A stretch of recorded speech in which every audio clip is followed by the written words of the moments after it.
Here's more wrestling news for April 7th, 2022. And your headlines for this afternoon include: issue with backstage segment involving Keith Lee, Swerve, Hobbs, and Starks. Imperium set to be called up to the main roster without key member. Leyla Hirsch possibly injured before AEW Dynamite.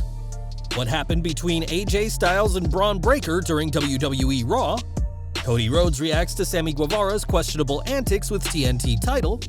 Rhea Ripley was seen crying backstage. What really happened? The Rock reveals new XFL logo in hype video. WWE's big plans for Roman Reigns away from the company revealed. Toni Storm considered quitting pro wrestling after WWE exit.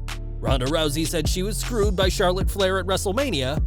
Rey Mysterio lent his boots to WWE wrestler at WrestleMania, and more.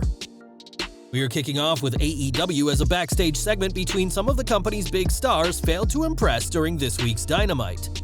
On the show, Shane Strickland was attacked by Powerhouse Hobbs and Ricky Starks backstage, but Keith Lee appeared to even the odds. While there's nothing really wrong with that, one part saw Lee toss Hobbs through what was supposed to be a wall, but it was clearly a temporary structure made solely for this segment. AEW have never shied away from poking fun at some of WWE's production faults, so really should have done better this week, as what was meant to be an impactful segment simply came across as cheap.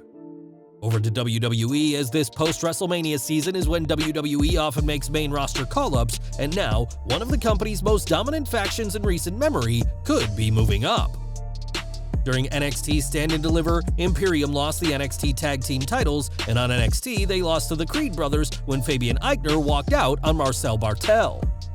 According to Sean Ross Sapp, there's been internal talks about bringing Gunther and Bartel to the main roster, more specifically SmackDown, but for some reason, Aichner isn't part of this plan. That explains why Aichner walked out on Bartel during NXT 2.0, and Sapp went on to say that the plan for Gunther to be called up has been in the works for some time. Ever since the former NXT United Kingdom champion relocated to the US, this has been the plan, and it could finally happen sooner rather than later.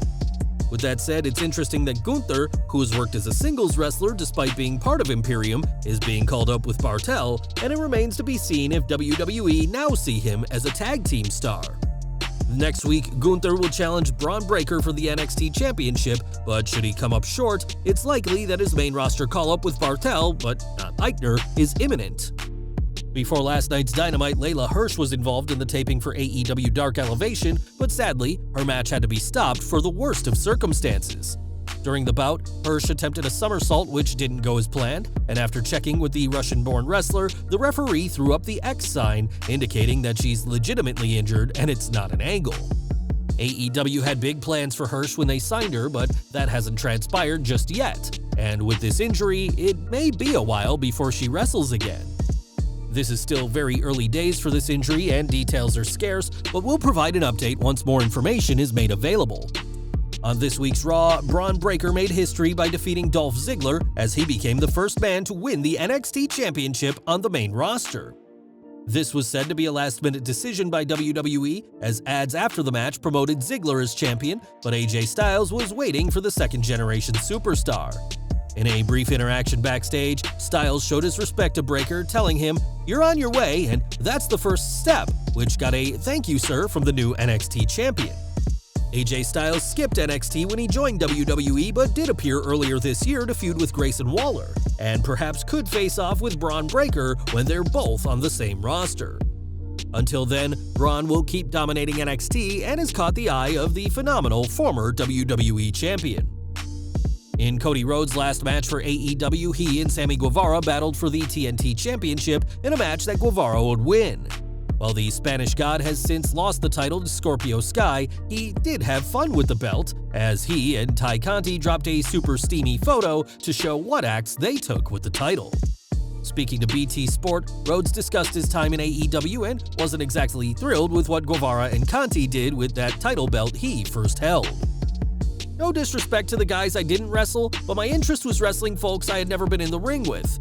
The Darbys, the Maxes, and the Sammys. Finally got a mature Sammy, I guess. I leave, and then he's basically making a sex tape with the title. Damn, Sammy, damn. Leaving AEW a three-time TNT champion, Rhodes has held the title more than anyone else, though we only hope that Scorpio Sky gave the title a thorough clean after learning what Sammy and Conti did with it. At WrestleMania Sunday, Triple H kicked off the April 3rd show, his first public appearance with a live crowd in a very long time. After his cardiac event in September, the Game left his wrestling boots in the ring at WrestleMania, signifying the end of his in-ring career in what was an emotional night for everyone, both on and off screen.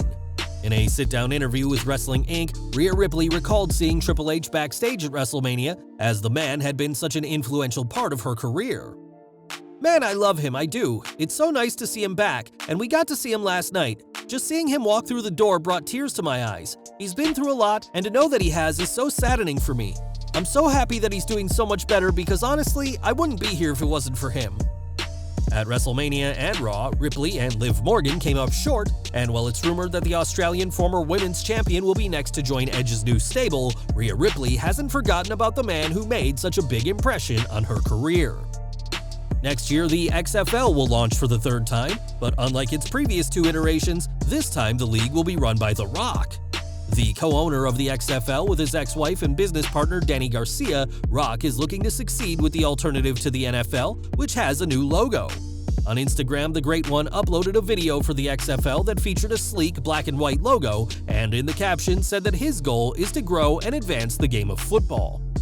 The first XFL ended after tanking ratings, while the second was forced to shut down because of the global situation, but it remains to be seen if The Rock's success in the ring and acting helps make the XFL his next big win. The Brahma Bull is unquestionably the biggest star to cross over from wrestling to Hollywood and has been joined by the likes of John Cena and Batista, but there could soon be another megastar making the jump. Defeating Brock Lesnar last weekend, Roman Reigns has proven beyond any doubt that he is the top star of WWE, and he could be taking his talents to an entirely different industry. When Nick Khan was asked by The Town if Reigns could be the next big crossover star, such as John Cena or The Rock, the WWE president said that this is exactly what the company is counting on. "We think he's certainly up there. We have big plans to help him cross over, which we think will be great for him and certainly great to do with him." It's worth mentioning that Reigns has had a taste of Hollywood already, as he had a small part in 2019's Fast and Furious spin-off Hobbs and Shaw, and has had several voice acting roles to his name. For now, Reigns remains a full-time WWE superstar and the top name in the company, and with his reign as world champion now on its 585th day, there's no sign of this championship run ending anytime soon. More from AEW as Toni Storm debuted for the company last month after requesting her release from WWE in December 2019.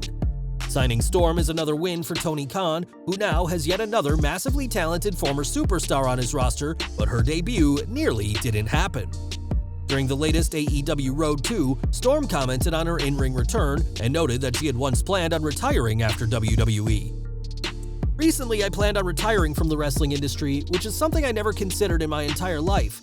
I've put my entire life into becoming the best professional wrestler I could be.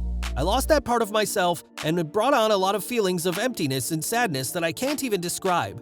I traveled the entire world to be good at this, just like Owen Hart did. AEW is home to the best women's division on the planet. I just qualified for the Owen Hart Women's Tournament. For the first time ever, I can truly say that I am home."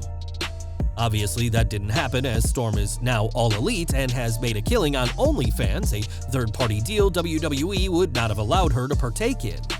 After defeating the Bunny in last week's Owen Hart Foundation Women's Tournament qualifier, fans will be seeing plenty more of Toni Storm in the ring, despite plans to hang up her boots for good earlier this year. Back to WWE, and Ronda Rousey suffered her second-ever defeat in the company this past weekend, losing to Charlotte Flair in their SmackDown Women's Championship match. Flair's win was far from clean, as she had tapped out to Rousey while the referee was down, and when Ronda checked on the official, this distraction gave Charlotte the necessary distraction to get the upper hand. Fans haven't exactly been thrilled about this match, which may be a shame, as Rousey is already planting seeds for a rematch with the Queen. On a Facebook gaming stream, the Hot Rod made it clear that she's not done with Flair, saying, "I'm all sore, I got screwed, I tapped out Charlotte and the ref didn't see it. I was trying to wake up the ref, Charlotte tried to ambush me from behind. What a world. Charlotte cheated. I should have been ready for a cheater. There should be no amount of cheating that can beat me, that's how good I have to be." One of WWE's most well-known superstars in the mainstream, it seems likely that Rousey will one day hold the SmackDown Women's Championship, but WrestleMania 38 was simply not the night for the former UFC fighter. Earlier this week, Pat Buck quit WWE after producing the main event of WrestleMania Sunday, and losing him is proving to be a big blow to WWE's Backstage crew. Fightful Select has learned that Buck leaving has had a bigger impact than you'd first think, as WWE are very short-staffed at the moment when it comes to producers. Recently, TJ Wilson has been on hiatus, though that has since ended, and Devon Dudley has been sidelined with an injury that has kept him away for months. On the latest Wrestling Observer Radio, Brian Alvarez suggested that Buck had become exhausted with the travel schedule, as producers, unlike the majority of talent, can be used for both Raw and SmackDown. While WWE's show will go on, the company needs producers to help put together matches, and right now, these essential members of the team are getting harder and harder to come by. More from WrestleMania, as Natalya was part of the Sunday show's Fatal 4-Way Women's Tag Team title match, but had a bit of a wardrobe issue before the match got underway. On Twitter, the former SmackDown Women's Champion sent out a shout-out to Rey Mysterio, who lent her his wrestling boots for the big match.